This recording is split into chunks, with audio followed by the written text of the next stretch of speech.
In the second episode of Landman Season 2, Cooper has just recently discovered the oil fortune of his dreams, and it appears to be sucking him under. All 6 of his wells were impacted, which, as he points out, is not normal. Nonetheless, he and girlfriend Ariana couldn't be sadder. When Cooper arrives at their house, oil-stained from his extraordinarily good day, Ariana is in no mood to rejoice. She throws him the Blue Dawn dish soap and instructs him to rinse down the back before letting him forward. Have it. I don't think we should do this anymore. I thought I lost you too. For 4 hours, with a panic burning through me like acid, she says, sounding awfully articulate, even poetic, for someone coming out of an anxiety attack and dumping her man. I guess that means I do love you, but it looks like I lost you after all. Being rich isn't my dream, it's yours. She wants the same old single-family home, the close-knit family gatherings, and to raise her baby with Abuelita. Anyone may have seen it, and it appears fair enough. Why does Cooper have nothing to say in response? Maybe he understands the money will affect everything.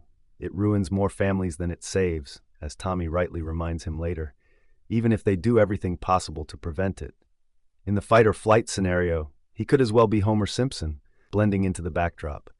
He does not respond adequately, and by the next morning, she has kicked him off the couch and back into Chateau Norris, much to the sorrow of baby sister Ainsley.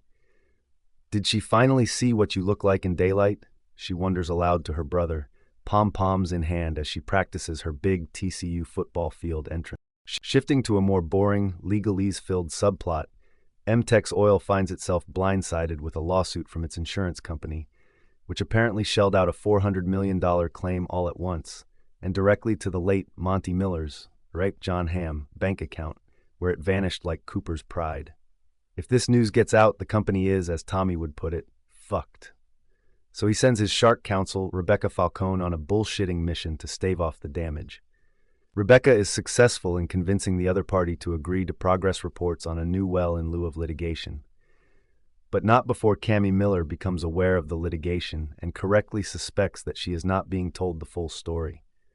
So she walks into the workplace at night, searching through Monty's old files like a thief, which seems a little superfluous considering that she owns the company. Whatever skeletons she uncovers must live up to Don Draper's legacy, otherwise this plot will become tedious rapidly. Tommy's mother is also still deceased, but you wouldn't know it from how little he wants to discuss her. That's because you never met her, he promptly clarifies when an employee offers sympathy. Tommy is still required to choose a coffin, and the quantity of flowers in the arrangement at the funeral home, enough to say I tried, not enough to say I miss her. He brings Cooper along, who is in dire need of assistance, since, in addition to being dumped, the finance agreement he signed to obtain his new oil fortune is more dubious than an Eminem record, so Tommy has taken action to look into it. But first, a brief visit to old TL's retirement home, where the obstinate jerk continues to gaze at the goddamn spectacular sunset as though today is the day it will eventually blow up and take him with it.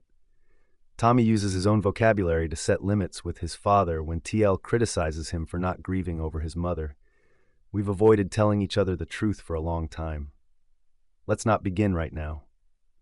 Later, however, Tommy tells Cooper, who doesn't seem to have seen his grandmother, about his own upbringing under the roof of an alcoholic, physically abusive TL who beat all his failures out of me and a coked-out tornado of a mother. Tommy acted selfishly and essentially avoided fathering responsibilities in order to break the terrible cycle. Cooper responds, "I love you, Dad," which is the sweetest thing a Taylor Sheridan show could ever say. You gave it your all, and I think that's sufficient. If it doesn't make Tommy cry, then whoa, I believe I actually seen Billy Bob Thornton shed a tear. We should pay heed to this twist. In West Texas, the emotional relief is obviously short-lived. After learning that Cooper's lender is in bed with the cartels, Tommy breaks the bad news to his son. Not just any cartel, either. El Jefe Galino, portrayed by Andy Garcia, is the narco funding his oil wells. His conceited, evil grin looks back at us, taunting.